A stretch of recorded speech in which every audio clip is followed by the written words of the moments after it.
ini-encourage ng Canada na pumunta tayo sa mga rural areas dahil nandoon mas mabilis din yung PR. Inisip ko na yan. So, tumingin ako like sa Fort Mac, which is 6 hours away. Bye! Bye-bye! See you soon!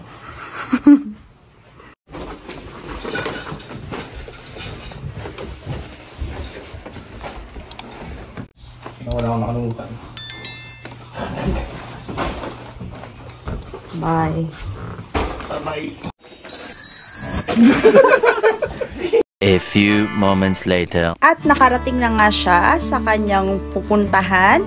Ito ay sa Calgary. So dahil nga nasabi ko sa inyo na meron na siyang work sa Calgary, pero for now ay work from home siya. So sa bahay namin siya nag-work, pero for this particular time ay meron silang event, kaya pinapunta sila doon sa main office which is in Calgary. So ito nga yung Calgary by night, at yan, excited kami na makita siya no, over yung long distance na communication namin with the family. No, first time na hindi kami kasama dahil busy ako sa school, hindi tayo pwedeng mag-absent. Yan, at yan na nga ang Calgary Tower by night, napakaganda. Okay, so masaya kami, nandyan si Chris sa Calgary ngayon, at ito pa isang magandang attraction na nakikita natin. No? So nang nakita namin to ay umaga, sa gabi naman ganito siya, yung head na parang structure. Okay, so ang travel na ito ay all expense paid by the company. So yung nag-bus lang siya, imbes na mag-car siya, mas nakaka-relax na naman mag-bus kaysa mag-drive. Tapos yung hotel nila ay bayad din ng company. And then the next day, regular work hours pa din siya, and then sa gabi yung event nila. Until the following day ay whole day pa rin ng work, and then afternoon uuwi na siya. So ito nga yung hotel nila. Maganda naman yung room niya, spacious, no, dalawa yung bed, kaya lang di kami kasama.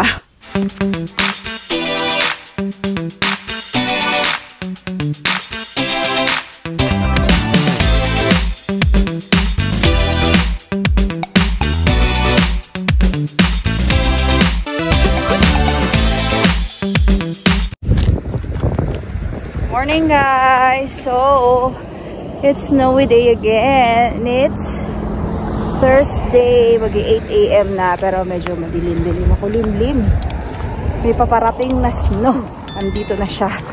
Okay, so yan nga, 2 nights na guys na wala ang aking husband dahil siya ay nasa Calgary. So ayan ang ating life ngayon. Tignan natin sa mga susunod kung hanggang kailan ba siya sa Calgary.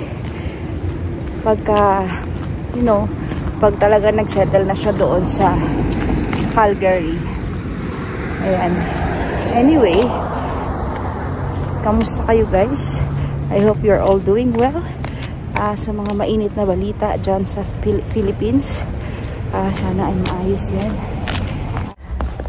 Hi guys! Galing na tayo ng work. So, paano ba ako nakaka-uwi? Galing sa work, ayun no, yung boss ko, hinatid ako. So, 2 gabi guys, hinahatid ako ng boss pa uwi kasi mahirap mag-commute yung pauwi ko. Ang hirap, hindi nagtutugma yung bus. Sige, kwento ko later. Akyat muna tayo. The next day. Where's daddy? Wow!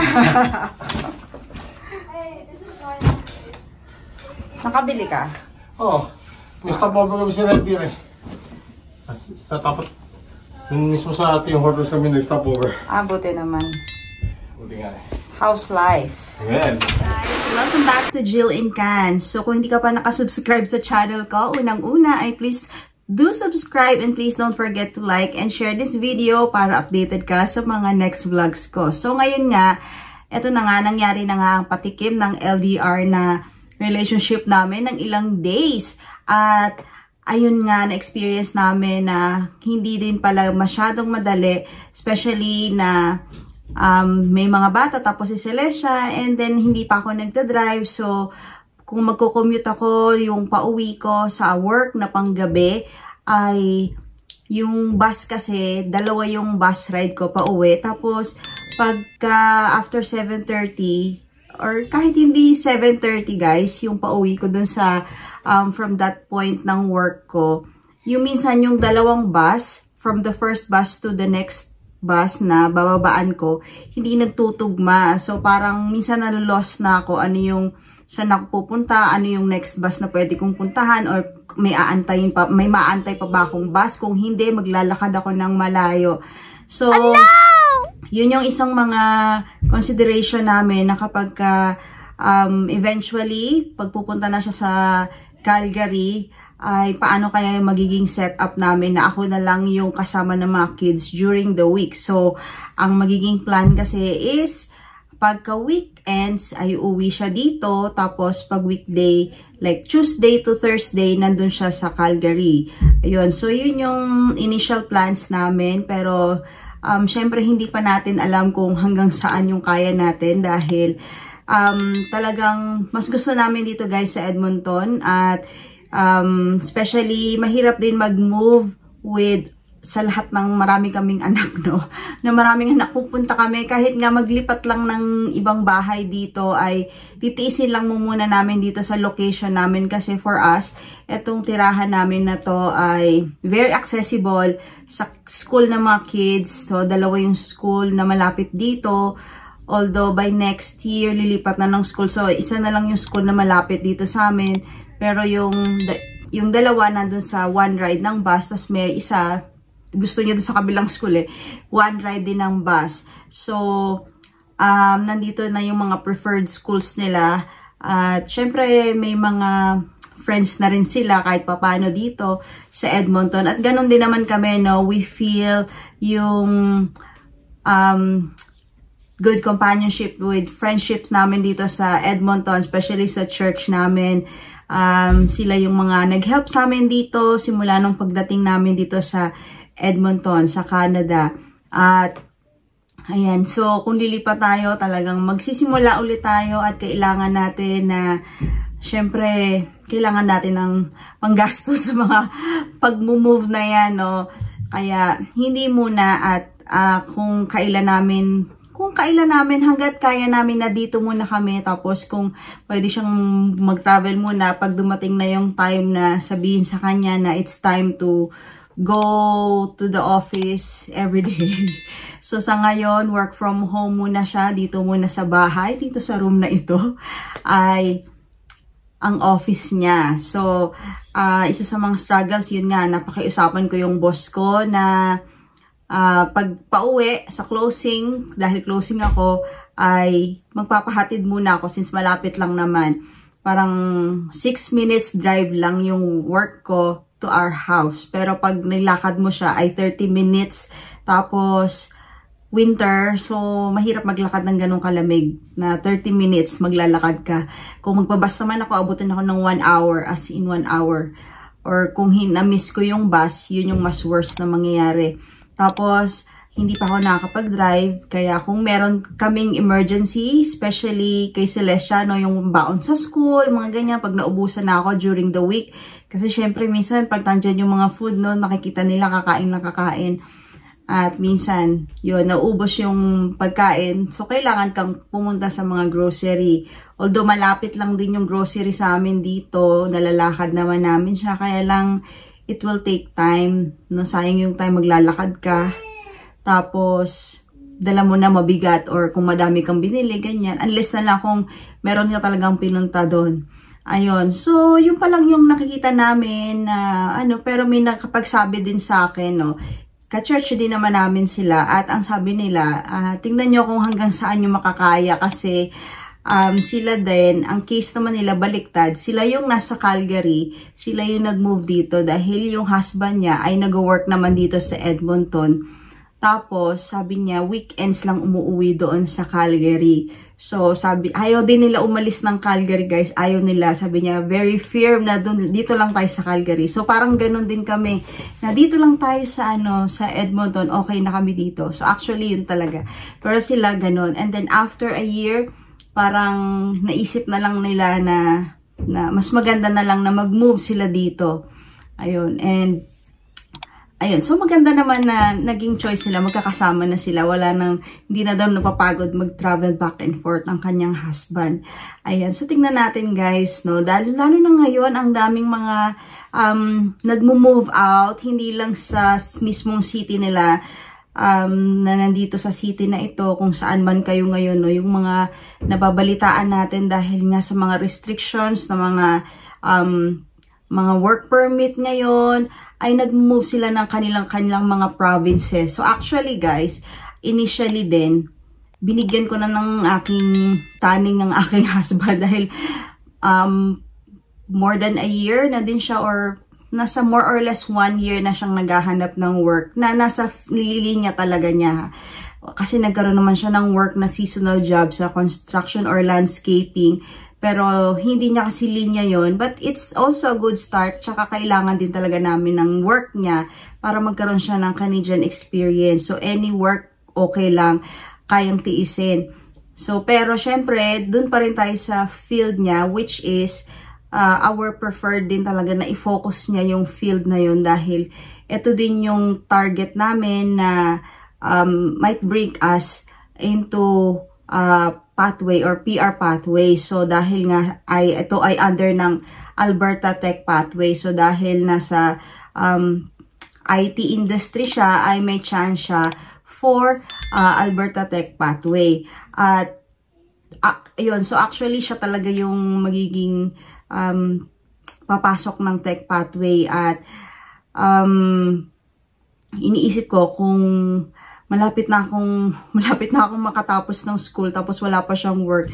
Sabi ko sa kanya, kailangan kong maghanap ng talagang serious job na magbibigay din ng PR sa atin. So as another option. So pwedeng sa kanya or pwedeng sa akin manggaling yung PR. But for now, bukod sa PR na hinaharap namin, hindi pa naman pala yun ng initial na problem namin ngayon, dahil ngayon nga ay PGWP season na, or post-graduation work permit ang kailangan nating hanapin, ay kailangan ko naman ngayon guys maghanap ng full-time jobs. So sa ngayon guys, nag-start na ako mag-apply dahil dati sinabi ko rin sa kanya, kapag wala ka pang work, ang gagawin ko, ako na lang maghahanap ng work talaga, tapos yung merong PR na full-time, tapos kung mas madali dahil merong mga rural pathway. So, ini-encourage ng Canada na pumunta tayo sa mga rural areas dahil nandoon mas mabilis din yung PR. Inisip ko na yan. So, tumingin ako like sa Fort Mac, which is 6 hours away dito.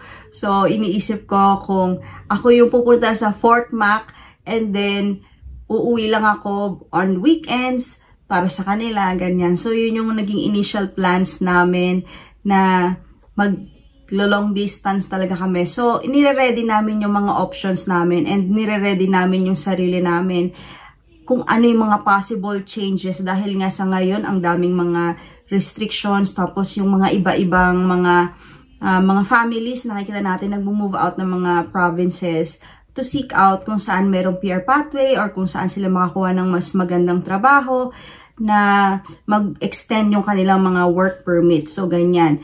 At eto nga, nabanggit ko nga na PGWP muna tayo guys, bago yung PR. So, dahil nga nabawasan na ating mga iniisip na tapos na tayo mag-self-pip, ay PGWP in a few weeks, matatapos na yung ating schooling. Medyo busy lang, pero talagang we try our best to give you updates sa mga nangyari bilang international students. So, congratulations nga pala sa aking classmate na naka-average ng kanyang self-pip score ay 9. Yan. So, sabihin ba natin ang pangalan? Yan. Starts with the letter A. So, hulaan nyo na lang. Please comment down below sa mga classmates kung nanonood ngayon kung sino yung naka-average score of A. Congratulations sa iyo. Thank you for sharing your score sa akin. No? So, nagkaroon din siya ng mga problem during the exam ng self-pip dahil hindi tugma yung audio sa video na nakikita niya. At yun, buti man ay maganda yung naging score kahit ganun yung nangyari. Ayan, so bago yan, nabanggit ko na nga na kailangan nating maghanap ng full-time job. Naghahanap-hanap na ako dahil nga ito sana ang aking work with a disability, no, with the people, sa mga work with special needs, ay hindi siya kasama doon sa tier na kailangan. So, dapat, ang hanapin kong work ay either tier 0 or 1, which is yung mga managerial, supervisory. So, parang hindi pa ako sa ganung level. Tier 2 or 3 with selected NOC, no? Nasa selected lang po siya. And I think I have previously shown before kung ano yung mga specific jobs na ito. So, meron dong instructors of disability, instructor of persons with disability, but I have to further check kung pwede yun dahil yung work ko nga with other company na work with people with disabilities, I have to make sure kung yun nga yun. Pero sa ngayon, ang tina-target ko, kasi nagpa-practicum ako sa Edmonton Catholic School, and ang work ko is an educational assistant, which is tier 2 or 3, dahil nga nadagdag na yung mga teachers, educational assistants sa priority din for the PR, no. Itatry ko na mag-apply din sa kanila, although sabi nila, yes, you have a better chance na matanggap dahil nga nagpa-practicum na ako doon. However, nung pagtingin ko, nung parang February, pagtingin ko ng ads nila, yung career page nila, meron pa dong opening. Tapos, 2 weeks after or 3 weeks after, pag-check ko doon sa website nila, may opening pero wala ng full-time position. So, dahil meron akong dependents, may SOWP ako, ay kailangan ko ng full-time job in those tier, na tier 2 or 3. At dahil nga wala na yung casual lang, no, sabi naman nakalagay doon, casual yung kailangan nila, pero you will have the chance for internal application.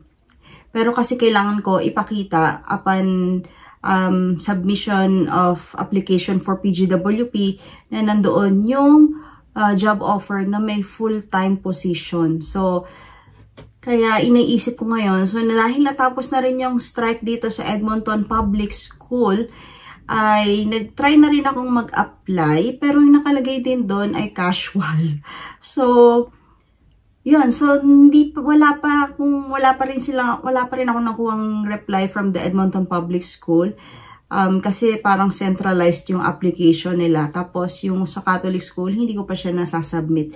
Pero, nag-apply na ako sa iba't ibang mga out-of-school care, katulad ng isang daycare na work ko, no? Meron akong work na, which is actually one of my last resort, if ever wala, ay yung daycare na pinapasukan ko na once a week lang ako mapasok doon, ay pwede akong humingi ng job offer if they are looking for extra childcare assistant doon sa daycare na yun or sa out-of-school care na yun. So, yun yung isang iniisip ko para hindi na tayo aalis ng Edmonton. Yan, so, dahil mahirap na may mga bata tayo, tapos kung si Chris eventually ay magka-Calgary, tapos kung ako ay pupunta ako ng ibang city, so lahat kami layo-layo na. Kaya,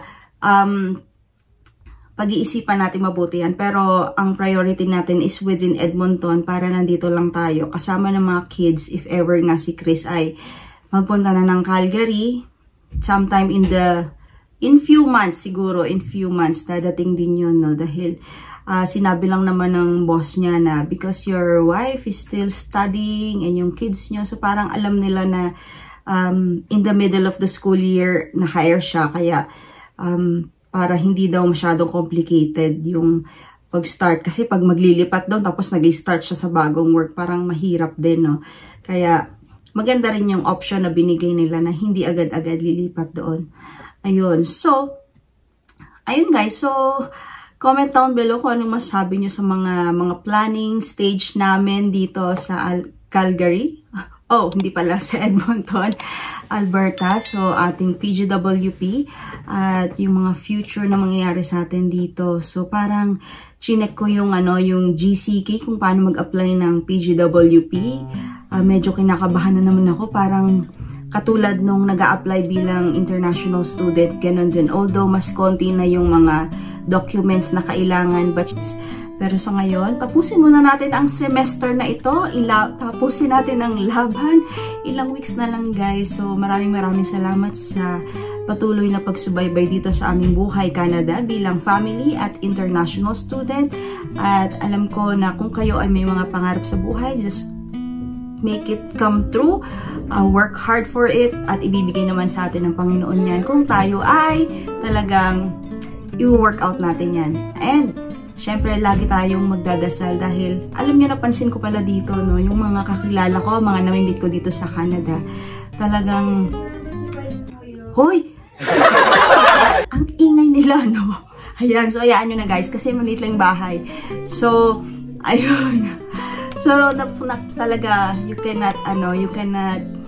this is, malaki siyang, dream, kaya, we cannot make it on our own. Kailangan natin ng tulong from our Heavenly Father. So, yun natutunan ko dito sa mga taong nandito. Talagang every step nila ay kasama nila yung Diyos sa kanilang mga bawat galaw. So, ganyan tayo dito guys kasi this is a big dream, a big step, big leap of faith na kailangan natin ng Diyos sa bawat galaw natin dito. Yun lang guys, and thank you for watching. I'll see you in my next vlog. Bye!